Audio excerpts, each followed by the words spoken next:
আসসালামু আলাইকুম।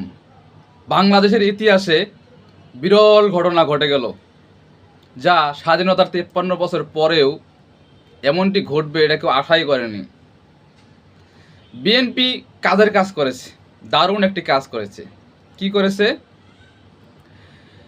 CEC, chief election commissioner সাবেক, তারা 17 বছরে 3টি নির্বাচন, যেটাকে আমরা বলি রাতের নির্বাচন, সেই রাতের নির্বাচনের কারিগর, যারা জনগণের অধিকারকে কেড়ে নিয়েছিল, সেই চিফ ইলেকশন কমিশনারের বিরুদ্ধে মামলা করেছেন আদালতে।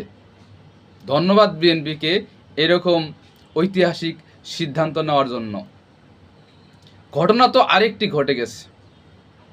বাংলাদেশের আন্দোলন করে যারা এই দেশটাকে নতুনভাবে স্বাধীন করেছেন, তাদের ভেতরে যে বিপ্লবী মনোবাসনা, বিপ্লবী চেতনা, বিপ্লবী মানসিকতা, এটা কিন্তু দমে যায়নি।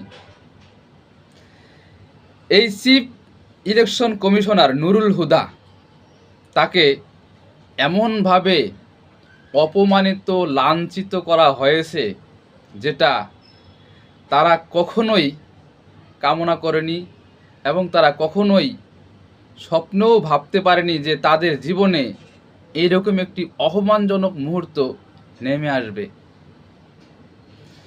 গলায় জুতার মালা পরিয়ে গালে জুতা পেটা করা হয়েছে পুলিশের সামনে।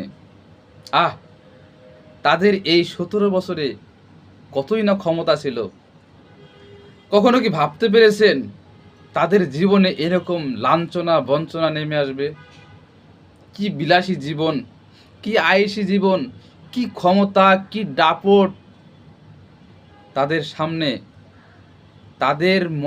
তাদের মতের বিরুদ্ধে কোনো কথা বললেই আপনাকে জেলখানায় পুরে দিত বা গুম করে দিত, মেরে ফেলতো, আপনাকে ধরে নিয়ে গিয়ে নিখোঁজ করে ফেলতো।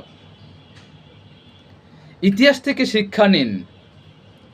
এইরকম অপকর্ম, পাপ যে কেউ করলে তার পরিণতি এমনই হয়। দেখেছেন না, একজন বিচারপতি, যাকে আমরা কালামানিক বলে সম্বোধন করতাম, 1000 কোটি টাকার মালিক, কি পাওয়ার! একজন উপস্থাপককে তার মুখের উপর কিভাবে অপমান করলো।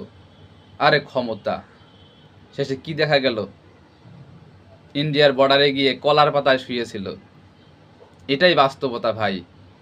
পাপ কখনো বাপকেও ছাড়ে না। ইতিহাস থেকে শিক্ষা নিন, আগামীতে সঠিকভাবে রাষ্ট্র পরিচালনা করুন। অর্থপ্রেমিক না হয়ে, স্বার্থপ্রেমিক না হয়ে দেশপ্রেমিক হন। জনগণ আপনাকে মাথায় করে রাখবে। আর যখনই জনগণের বিরুদ্ধে গিয়ে নিজের ক্ষমতা এবং পাওয়ারকেই বেশি প্রাধান্য দেবেন, তখন জনগণ মাথা থেকে নামাতে এক মুহূর্ত দ্বিধাবোধ করবে না। ধন্যবাদ সকলকে। সবার জন্য সকলে দোয়া করবেন। সবাই ভালো থাকবেন।